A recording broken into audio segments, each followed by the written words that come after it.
투자는 건강하게, 마음 편하게, 오래. 안녕하세요. 캡인베스트먼트 허정욱입니다. 오늘은 칩스앤 미디어 관련된 공시를 설명드리고자 해요. 지난 3월 13일에 올라왔었던 공시인데 칩스앤 미디어가 파생상품 거래 손실이라고 하는 공시를 냈어요. 그래서 칩스앤 미디어라고 하는 기업은 반도체 관심 많으신 분들이라면 아실 거예요. 이제 비디오 IP 쪽이라고 해서 반도체 팹리스에 들어가 있는 기업이고 우리나라 이제 반도체 IP 쪽이 점점 이제 성장을 하는 과정에서 칩스앤 미디어도 조금 괜찮은 흐름을 보여줄 수 있을 거라고 많은 분들이 기대하시는 그런 기업인데요. 이 친구가 3월 13일 공시했었던 내용이 파생상품 거래 손실 공시를 냈습니다. 그래서 많은 분들이 파생상품에 대해서는 조금 트라우마를 갖고 계시는 분들이 있죠. 우리나라 주식시장에서 파생상품 관련해가지고 좋은 케이스가 있었던 경우가 별로 없거든요. 그래서 칩스앤미디어라고 하는 기업이 파생상품을 거래하다가 손실을 냈다? 이거 장사하는데 제대로 돈 쓴 거 아니고 어문 데다가 주주돈 가져다가 이상한 데다가 돈 쓰다가 이거 날려먹은 거 아니야? 이거 완전 개차반의 기업 아니야? 라고 하시는 질문을 제가 조금 받았었던 게 있어요. 그래서 그분들과 함께 이 공시에 대해서 조금 공부를 하고 스터디를 하면서 여러분들께도 알려드려야 되겠다라는 생각이 들어서 이렇게 영상을 찍게 되었습니다. 화면으로 한번 가시죠. 네, 3월 13일 공시된 칩스앤미디어의 파생상품 거래 손실 발생 관련된 내역이고요. 여기 보니까 손실 누계 잔액이라고 해서 255억이 손실로 떠 있습니다. 근데 칩스앤미디어가 자본 총계가 700억 되는 기업이에요. 그래서 그 쌓여있는 손실의 금액이 전체 자기 자본에 비해서 36%에 해당한다는 얘기입니다.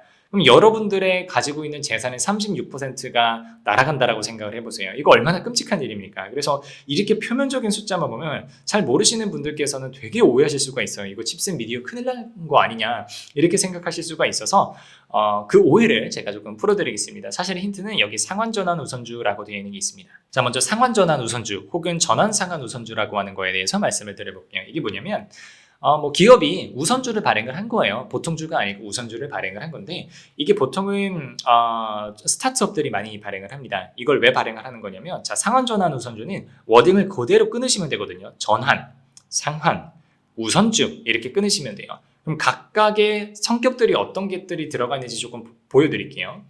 우선주 같은 경우는 여러분들 잘 아시죠? 뭐 삼성전자 우, 뭐 현대차 우 이렇게 투자하시는 분들이 있잖아요.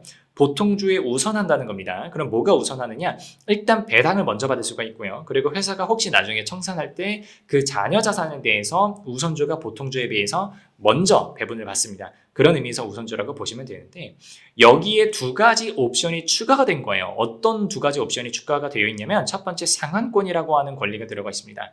이게 뭐냐면 투자자 입장에서 칩스앤미디어에 투자를 했는데 되게 칩스앤미디어의 가능성, 포텐셜을 보고 투자했는데 이게 잘 안 될 수 있잖아요. 내가 틀렸을 수도 있고 칩스앤미디어에 뭔가 생각지 못한 악재가 터졌을 수도 있고 그랬을 때 내가 우선주는 일반적으로는 일단 주식이기 때문에 주식은 회사에 투입하는 원금이에요. 내가 넣었다라고 해서 채권자처럼 그 원금 돌려서 이거 내가 뺄 거야 이렇게 못해요. 근데 상환권을 갖고 있으면 상황이 안 좋게 돌아갔을 때 야 이거 여차하면 내 원금 돌려줘. 나 더 이상 너를 믿고 투자할 수가 없겠어. 라고 하는 권리를 상환권이라고 합니다. 그러면 상황이 안 좋게 돌아갔을 때 내가 투자자가 적어도 자기 원금 혹은 이자가 붙는 경우도 있습니다. 이자까지 챙겨서 가져갈 수 있는 게 상환권 옵션이라고 보시면 되고 전환권은 반대 케이스예요. 내가 일단은 우선주로 들어가 있는데 이 기업이 잘 될 것 같아요. 그래서 막 IPO도 가고 막 상장 가서 막 공모자금 끌어당겨서 기업 가치를 뻥튀기 할 수 있을 것 같아요. 그런 상황에서 내가 우선주를 두고 있으면 일반적으로는 우선주가 회사에 대한 그 경영권이 없거든요. 그러니까 주주총회에서 투표할 수 있는 권리가 없어요. 그러면 내가 투표할 수 있는 권리를 가져가지고 그 기업에 대한 지분을 확보하고 주식시장에다가 일부 매도도 하고 싶잖아요. 그런 경우에는 내가 가지고 있었던 우선주를 보통주로 전환해줘 라고 하는 권리를 가지고 있을 수 있습니다. 그거를 전환권이라고 해요. 그러니까 회사가 잘 됐을 때는 보통주로 가져간다는 거죠. 그래서 전환상환 우선주 투자를 받는다는 것은 사실은 기업보다는 채권자에게 훨씬 유리한 투자를 받는다는 의미로 여러분들께서 해석을 하셔야 됩니다. 잘 안 됐을 때는 상환하고 잘 됐을 때는 전환권 행사하고 그러기 전까지는 우선주를 들고 있으니까 회사 경영에 대한 일단 직접적인 책임은 없는 거거든요. 엄청나게 투자자가 갑이고 상대적으로 기업이 을인 상황에서 발행되는 게 상환전환 우선주, 전환상환 우선주 영어로는 RCPS라고 합니다. 그래서 칩셋미디어가 이 상한전환 우선주를 과거에 발행해놨었던 게 있었던 거예요. 근데 그걸로 인해서 파생상품 거래 손실이 잡혔다는 건데, 이게 뭐냐면 일단 우선주하고 상한권은 지금 더 자세하게는 설명을 안 드릴게요.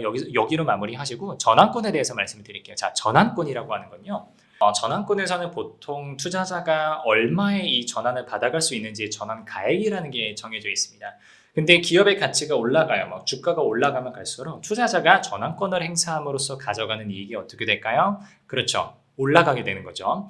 그러면 이 전환권이라고 하는 거는 이 금융부채 일종입니다. 그래서 부채로 기록이 되는데, 금융부채이기 때문에 전환권의 가치를 매 분기 그때그때 반영해서 부채 사이즈를 잡아줘야 돼요. 그러면 주가가 올라가면 올라갈수록 전환권이라고 하는 부채 사이즈가 커지겠죠. 근데 전체 자산은 그대로 있는 거거든요. 자산 사이즈는 그대로 있는데 부채 사이즈가 커지게 되면서 자본이 줄어들게 됩니다. 이 자본이 줄어드는 거를 저희가 손익계산서상에 전환권이 커지는 만큼 파생상품의 평가손실이 잡혔다. 파생상품은 전환권을 의미하고요. 그래서 잡히는 게 이번에 공시됐었던 파생상품 평가손실 공시였었던 겁니다. 그래서 상환전환 우선주 발행 내역들을 제가 한번 봤습니다. 재무차표 가보니까 한 10억 원 정도 상환전환 우선주를 발행해 놨었던 게 있는데, 앞에서 말씀드렸던 거 똑같이 지금 나오는 거예요. 전환 가격보다 주가가 올라가면 올라갈수록 채권자가 전환을 통해서 가져가는 이익이 증가할 것이고, 그럼 그게 전환권이라고 하는 파생상품 부채를 증가시킬 것이고, 그만큼 자본이 감소하는 것이다. 이렇게 정리드리겠습니다. 그러면 본질적으로 여러분들께서 이런 생각을 하셔야 됩니다. 이 공시가 그래서 자본이 깎였다라고 해서 이게 진짜 칩셋미디어의 주가를 하락시키고 칩셋미디어의 펀더멘탈을 하락시키는 요소냐라고 하면 그렇지는 않겠죠. 상환전환 우선주로 인한 어떻게 보면 주가 희석 문제라든가 전환권에 따른 어떤 그런 수많은 문제들은 사실 이미 과거에 상환전환 우선주가 발행될 당시 이미 주가에 반영이 되어 있었을 겁니다. 지금은 이거 공시가 났다라고 해서 주가가 크게 움직이지 않는 것이 정상이에요. 왜 그러냐면 평가 손실이 잡혔다라고 해서, 그래서 자본이 조금 줄어들었다고 해서 그게 기업이 현금을 잃어버리고 실제 뭔가 지출을 해야 되는 상황은 아닌 거잖아요. 그래서 이거는 회계 처리로 인한 평가 손실일 뿐입니다.